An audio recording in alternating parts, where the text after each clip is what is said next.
ज़मीन सर्वे के लिए अब खतियान की ज़रूरत नहीं है। जी हाँ, आप सही सुन रहे हैं और हम सही बता रहे हैं। अगर ज़मीन सर्वे आपको कराना है और अगर आपके पास खतियानी ज़मीन है और खतियान है ये नहीं है तो कौनो दिक्कत नहीं है। आपको कौनो ज़रूरी नहीं है खतियान देने का कि भैया खतियान होगा तभी ज़मीन सर्वे होगा, ऐसा कहीं कुछ नहीं है। सरकार का बहुत सारा नियम है, समझ लीजिए पहले बात को, और रोज़ नया नया नियम आ ही रहा है। तो इस बात को पहले समझने की ज़रूरत है। जानकारी अगर होगा तो सही से ज़मीन सर्वे हो जाएगा, आसानी से हो जाएगा। और अगर जानकारी नहीं रहेगा तो बउआते रह जाइएगा इधर उधर, कुछ नहीं होगा, बेकार में फंसियो जाइएगा। मिनवा लोग कैसे कर रहा है आप तो जानिए रहे हैं, इन्हें का उन्हें चढ़ा दे रहा, उन्हें का उन्हें चढ़ा देगा। अगर पटीदार 420 निकला तो पैसा देगा अपने नाम पे करा लेगा, आप दौड़ते रह जाइएगा कि भैया कागजे नहीं मिला, आप सोचे करते रह जाइएगा। तो पहले जान लीजिए, जब तक जानिएगा नहीं, जानकारी नहीं होगा तब तक आप कुछ नहीं कर सकते हैं। जानकारी के अभाव में अपना संपत्ति नहीं गवाइए, पहले समझिए। इसलिए हम बार बार कहते हैं हर वीडियो में कि जमीन का संबंधित कोई भी जानकारी हो मुकम्मल करिए, पूरा जानकारी लीजिए, आधा अधूरा नहीं।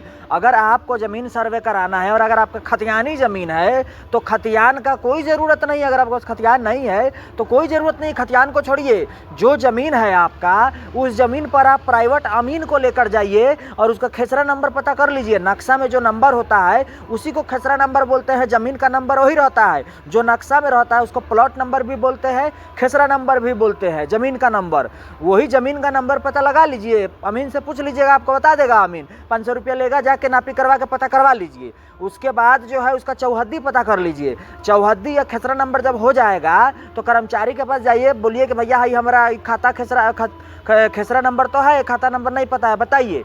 तो आपको कर्मचारी खाता नंबर बता देगा। तो खतियान का नंबर खाता नंबर हो गया और खेसरा नंबर यानी ज़मीन का नंबर हो गया।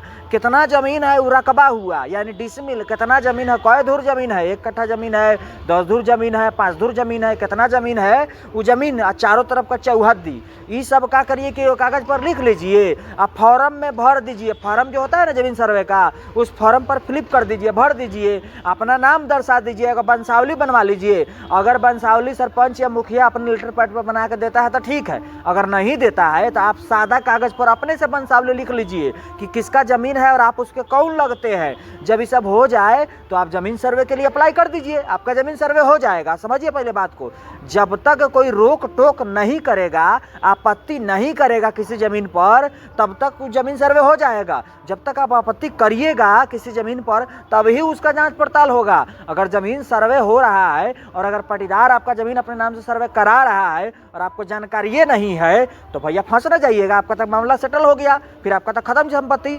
इसीलिए कहते हैं अगर कोई पटीदार ज़मीन सर्वे करा रहे आपको पता चल गया है तो उसमें एगो आपत्ति फॉर्म भी है, समझ लीजिए पहले। आपत्ति फॉर्म में आपत्ति अगर आप दर्ज करा दीजिएगा कि इसमें मेरा भी हिस्सा निकलता है, पूरा पटीदार का ज़मीन नहीं है, तो ज़मीन सर्वे उसका नहीं होगा, जान लीजिए पहले, ज़मीन सर्वे उसका होबे नहीं करेगा। इसीलिए हम बार बार कहते हैं कि पूरा जानकारी रखिए। ज़मीन से संबंधित कोई भी जानकारी चाहिए तो कमेंट करिए हमको कि आपको क्या जानना है ज़मीन से संबंधित। हम आपके लिए स्पेशल वीडियो बनाते हैं ना, तो बनाबे करेंगे, हम वीडियो बना देंगे। ज़मीन का पूरा जानकारी हम दिए हुए हैं, हमारे इस चैनल पर जाइए, देखिए कितना वीडियो है। खतियान हो नहीं हो, दस्तावेज हो नहीं हो, ज़मीन का कौनो कागज नहीं हो, फिर भी सर्वे होगा, सर्वे होगा, सर्वे नहीं रुकेगा। इसीलिए कहते हैं जानकारी ले लीजिए जब तक हम बता रहे हैं।